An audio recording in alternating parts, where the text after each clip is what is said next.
Sanibonani bafethu, lana uBig Zulu noMthandeni khona i-conflict between abantu abawu-two abazwisani because uMthandeni ubuye wadelela uBig Zulu ngesimo ukuthi manje uMthandeni wabuye wacela-ke intombi le ephaka kwenkabe record bambizwe ukuthi ulwa.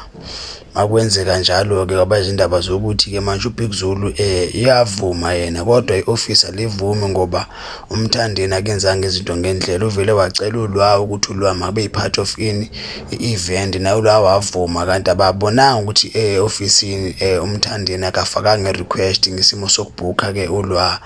So kwaba khona i-conflict enjalo, so uMthandeni wafila engathi manje uBig Zulu uyena kahle kahle ongafuni ngolwa, kanti cha akukho njalo. Uyayibona-ke manje, so uMthandeni wabuye wa-disrespect uBig Zulu-ke manje uBig Zulu mayesedlulela kuMthandeni sekebonakala engathi ngumuntu onendelelo, ubonakala ukuthi umuntu ongahloniphi, kanti kahle kahle bona uMthandeni abenzanga izinto ngendlela. Even nakule video yabona indlela abangena ngayo, bangena indlela yahlambulukile baze ngokuthi bayamlwisa. Vele-ke manje-ke bemlwisa kanje lapho vele-ke manje nawe uBig Zulu wasukuma wazilwela. Hayi ukhuluma ngale into ekhulumayo.